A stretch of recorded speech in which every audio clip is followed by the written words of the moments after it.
Saya setiap saat membaca buku ini mendapati bahwa semua yang ditulis Iqbal itu masih relevan. Iqbal di dalam buku ini telah mendemonstrasikan penguasaannya di bidang pemikiran barat dan sains, khususnya dalam filsafat Islam dan tasawuf. Tapi Iqbal bukanlah orang yang fanatik pada satu cabang ilmu tertentu.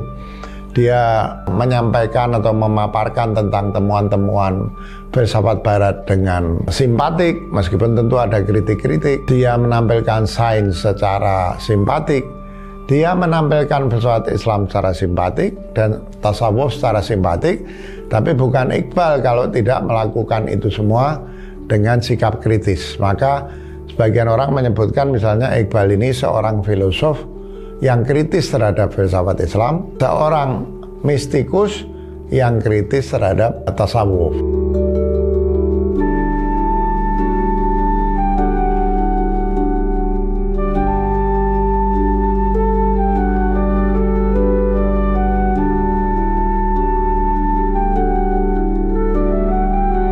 Assalamualaikum warahmatullahi wabarakatuh. Kali ini saya akan membahas sebuah buku yang sangat historis bagi saya dan sangat personal, karena buku ini ditulis sudah puluhan tahun yang lalu tapi memberi pengaruh kepada saya bahkan sampai sekarang. Buku ini saya baca pada saat saya masih mahasiswa ITB, umur saya belum 20 tahun. Tentu saja saya tidak mengatakan bahwa saya memahami semua isinya. Bahkan kalau saya ditanya sekarang pun saya tidak bisa bilang bahwa saya memahami 100% isinya, karena sebab-sebab yang akan saya sampaikan setelah ini. Buku ini adalah terjemahan dari Reconstruction of Religious Thought in Islam. Rekonstruksi, ini terjemahan Indonesianya, rekonstruksi pemikiran religius di dalam, atau pemikiran religius dalam Islam. Diterbitkan oleh Mizan. Buku ini seingat saya ditulis di tahun 1930-an.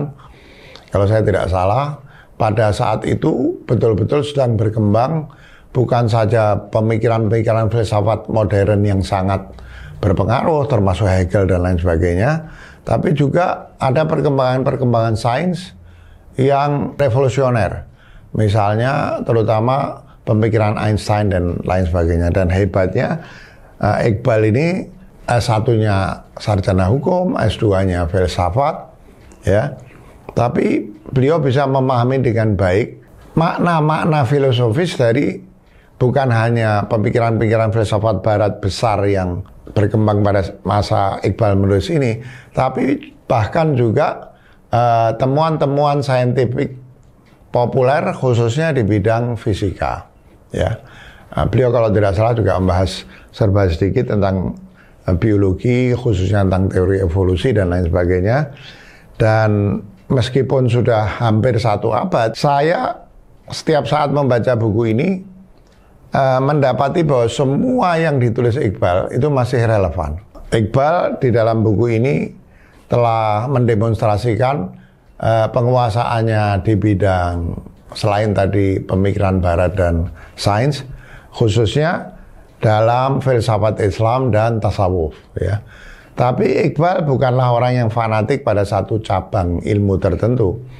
Dia menyampaikan atau memaparkan tentang temuan-temuan filsafat barat dengan simpatik, meskipun tentu ada kritik-kritik. Dia menampilkan sains secara simpatik, dia menampilkan filsafat Islam secara simpatik dan tasawuf secara simpatik.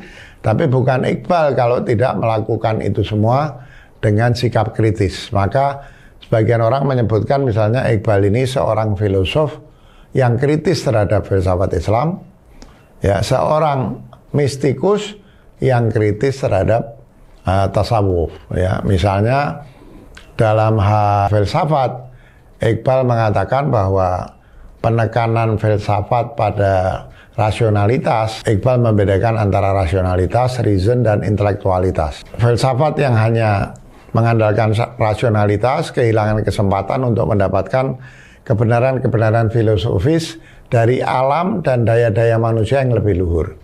Jadi Iqbal menekankan bahwa di samping daya nalar, reason, manusia itu memiliki daya intuitif. Daya intuitif itu mencakup daya-daya yang lebih spiritual. ya, daya imajinal dan daya spiritual. Ya, dalam hal itu Iqbal adalah seorang kritikus terhadap filsafat. Tapi Iqbal juga tidak menihilkan filsafat. Iqbal bahkan memanfaatkan berbagai konsep filsafat untuk menjelaskan apa yang dia inginkan. Lalu dia menawarkan tasawuf yang membuka jalan bagi perolehan pengetahuan dari alam yang lebih luhur dengan daya yang lebih luhur, yaitu daya intuitif untuk mengakses alam spiritual. Tapi pada saat yang sama Iqbal juga melihat ada ekses dari tasawuf. Ya, ada praktek-praktek di dalam tasawuf yang menurut Iqbal sudah bertentangan dengan syariah. Jadi meskipun dia sangat mengapresiasi tasawuf, bahkan sebagai pribadi dia juga menanamkan di dalam dirinya sikap-sikap seorang sufi, tapi Iqbal tetap melihat bahwa perkembangan pemikiran sufistik ini juga perlu dikendalikan untuk tidak sampai eksesif. Dan syariah bagi Iqbal tetap menjadi ukuran bagi apakah sebuah pemikiran mistik itu masih proporsional atau sudah melanggar prinsip-prinsip syariah tertentu. Karena memang Iqbal ini juga seseorang yang meskipun sangat jenius dalam bidang pemikiran, juga sangat setia kepada syariah. Tapi kesetiaan Iqbal kepada syariah tidak menjadikannya kemudian jumud atau beku, tidak menjadikannya kemudian terjerumus ke dalam taklid dalam hal pandangan-pandangan syariah atau fikih dari imam-imam sebelumnya. Justru Iqbal menekankan ijtihad. Tidak boleh kita berhenti pada pemikiran-pemikiran syariah masa lampau, padahal zaman berkembang terus. Perkembangan zaman itu bagi Iqbal adalah cara Tuhan untuk terus merangsang agar manusia berijtihad, memperbarui pandangan-pandangan syariah atau pandangan fikih itu. Ya, sampai batas tertentu Iqbal misalnya bergerak bukan terlalu jauh ya, tapi jauh sekali sehingga misalnya mengidealisasikan tokoh seperti Ziya Gökalp itu ya, tokoh pembaharu Turki yang pikiran-pikirannya bagi sebagian orang dianggap terlalu jauh ya. Jadi unik sekali Iqbal ini menguasai sains, menguasai pemikiran barat, menguasai filsafat Islam, menguasai tasawuf, setia pada syariah. Tapi dalam semua hal itu Iqbal bukan hanya mengapresiasi dan menyerap apa adanya, dia juga bersikap kritis dan mengembangkan dari pemikiran-pemikiran itu untuk melahirkan pikiran-pikiran baru demi memajukan pemikiran religius di dalam Islam. Yang perlu kita sebutkan juga bahwa buku Rekonstruksi Pemikiran Religius dalam Islam ini adalah buku terpenting dari Muhammad Iqbal yang ditulis dalam bentuk esai-esai ya. Ini adalah bahan-bahan ceramah serius dia ketika diundang untuk suatu event ilmiah yang sangat bergengsi. Ya, tapi Iqbal sendiri di luar itu adalah seorang sastrawan yang luar biasa. Ya, bahkan lebih banyak judul buku ditulis oleh Iqbal dalam bentuk puisi atau syair. Misalnya syair yang terkenal, dulu saya waktu mahasiswa juga diajarkan tentang syair ini yang berjudul Syikwa wa Jawabi Syikwa misalnya ya. Kemudian ada buku seperti Rumuzi Behudi, kemudian ada Bangi Dara, kemudian ada buku yang mengambil ilham dari Mi'raj Rasulullah Sallallahu Alaihi Wasallam yang berjudul Javid Name. Banyak sekali tulisan Iqbal dan memang tulisannya luar biasa, mendalam, sangat spiritual. Sebagian karyanya bahkan bisa dibandingkan dengan karya-karya spiritual dari para filosof atau para mistikus klasik di dalam sejarah Islam ya. Bukan tidak ada kritik terhadap Iqbal. Misalnya Iqbal itu seseorang yang mengagumi Nietzsche ya. Nah, hanya saja memang Nietzsche ini dalam beberapa hal kontroversial, misalnya terkait dengan pandangannya bahwa Tuhan sudah mati. Meskipun banyak orang mengatakan bahwa Nietzsche itu seorang pemikir spiritual dan seruannya tentang Tuhan sudah mati itu sudah disalahpahami ya. Itu sebenarnya seruan keprihatinan Dan Iqbal mengagumi Nietzsche, antara lain karena Nietzsche itu bagi Iqbal menjadi pemikir yang memproklamirkan perlawanan terhadap perbudakan. Kita kenal misalnya Nietzsche itu mengungkapkan sebuah konsep tentang herd mentality, mentalitas hewan yang kemana-mana seperti dicocok hidungnya. Tidak punya inisiatif, tidak punya sikap kritis, dijajah tetap diam. Nah, Nietzsche seperti kita tahu adalah orang yang memperkenalkan sebuah konsep yang namanya Übermensch, Superman, dan konsep itu diambil oleh Iqbal untuk disebarkan di kalangan umat Islam yang pada waktu itu masih berada di bawah cengkeraman penjajahan. Baik penjajahan fisik, karena sampai lebih dari tahun 50-an banyak negara muslim masih dijajah, tapi bahkan yang sudah merdeka pun masih belum bisa melepaskan diri dari hegemoni kaum penjajah, ya.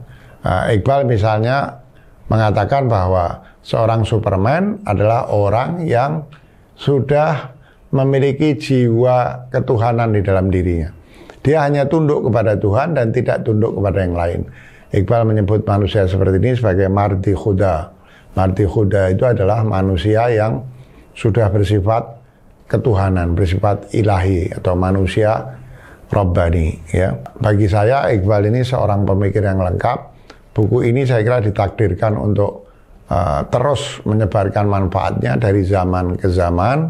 Tentu saja saya tidak menganjurkan kita menelan mentah-mentah semua yang dituliskan oleh Iqbal, tapi saya kira bahkan dalam hal-hal yang kita tidak setujui dari pemikiran Iqbal, kita masih bisa mendapatkan pencerahan dan manfaat besar, khususnya di dalam kita terus berijtihad, merekonstruksi pemikiran Islam, menjadikan pemikiran Islam progresif, tapi tetap setia kepada syariah, sehingga pemikiran Islam seperti ini bisa terus menjadi api yang membakar umat Islam agar secara dinamis terus bergerak, maju, memberikan kontribusi-kontribusi kepada kemanusiaan setelah sebelumnya bisa membebaskan diri dari penjajahan, perbudakan, baik perbudakan itu tampak atau tidak, ya, baik itu perbudakan politik, tapi juga perbudakan spiritual yang bisa jadi muncul dari ekses cara hidup tasawuf, ya. Itu saja yang bisa saya sampaikan. Banyak sekali yang diungkap Iqbal di sini. Salah satu bab yang paling mencerahkan bagi saya, meskipun itu juga termasuk bab yang paling sulit, adalah pembahasan tentang waktu. Pembahasan tentang waktu ini ada di banyak bahan pemikiran para filosof Muslim klasik, tapi tidak banyak filosof modern Muslim. Kalau di Barat banyak, tidak banyak filosof modern Muslim yang membahas secara khusus konsep waktu ini. Dan Iqbal dengan sangat menarik membahas tentang konsep waktu menurut filsafat Islam, bahwa waktu itu bukanlah satu-satunya waktu yang disebut sebagai waktu zaman atau waktu serial, tapi ada waktu dahar, waktu perpetual cyclical, dan ada waktu sarmat, waktu yang bukan waktu, yaitu waktunya Allah SWT. Dan menurut saya pembahasan tentang waktu ini merupakan kunci bagi pemahaman kita tentang banyak sekali gagasan-gagasan tasawuf, khususnya dalam irfan atau dalam tasawuf filosofis. Terima kasih. Assalamualaikum warahmatullahi wabarakatuh.